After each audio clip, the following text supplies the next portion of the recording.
आज आपण बनवणार आहोत श्रीकृष्णांचा अत्यंत प्रिय पदार्थ, तो म्हणजे धने पंजरी। श्रीकृष्ण जन्माष्टमीच्या दिवशी आपण याचा नैवेद्य दाखवतो। तर चला करूया स्टार्ट। इथे एक कढई ठेवलेली आहे, त्यामध्ये एक छोटा कप जो आहे तो मी साबूत धने घेतलेले आहेत। लो फ्लेमवर याला आपण छान असं 2 ते 3 मिनिटं भाजून घ्यायचं आहे। तुम्ही जर माझ्या चॅनलवर नवीन असाल तर चॅनलला सबस्क्राइब करायला विसरू नका, म्हणजेच माझ्या नवीन रेसिपीचे व्हिडिओ तुम्हाला भेटत राहतील। तर पहा, इथे कलर चेंज झालेला आहे धन्यांचा। 3 मिनिटं छान आपण भाजलेले आहेत, त्यांना आता आपण काढून घेऊयात। सेम कढईमध्ये आपण आता टाकणार आहोत अर्धा चमचा साजूक तूप। त्यानंतर याच्यामध्ये टाकणार आहोत आपण ड्रायफ्रुट्स। तर ड्रायफ्रुट्स तुम्ही तुमच्या चॉईसने कोणतेही घेऊ शकता आणि क्वांटिटीही कमी जास्त करू शकता।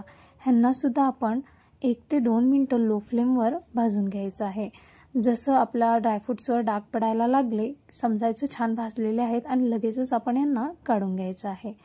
जोपर्यंत यांना आपण भाजून काढून घेतोय तोपर्यंत आपले धने सुद्धा थंड झालेले आहेत। आता आपल्याला ह्याची पावडर बनवून घ्यायची आहे। त्यासाठी इथे मिक्सरचं भांडं मी घेतलेलं आहे आणि त्यामध्ये धने टाकते आणि आता आपण याची पावडर बनवूयात।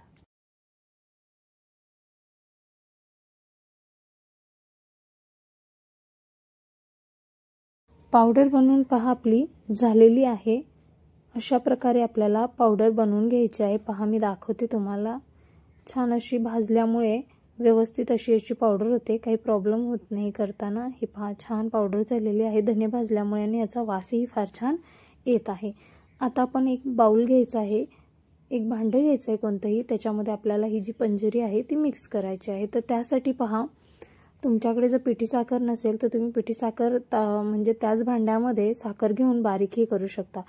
तर तुम्ही बघू शकता, जे मी कप घेतला होता धन्यासाठी त्याच्यापेक्षा थोडंच कमी मी इथे पिठी साखर टाकलेली आहे आणि त्यामध्ये आपण जे ड्रायफ्रुट्स होते भाजलेले तेही टाकलेले आहेत। आणि इथे पहा, 1 चमचा जो आहे तो साजूक तूप मी इथे मस्त टाकलेला आहे। बस, आपल्याला जास्त काही नाही टाकायचं। ह्यांना छान असं मिक्स करून घ्यायचं आहे 1 ते 2 मिनिटं। साखर जी आहे ती पूर्णपणे धन्यांमध्ये, धने पावडरमध्ये आपल्या मिक्स झाली पाहिजे।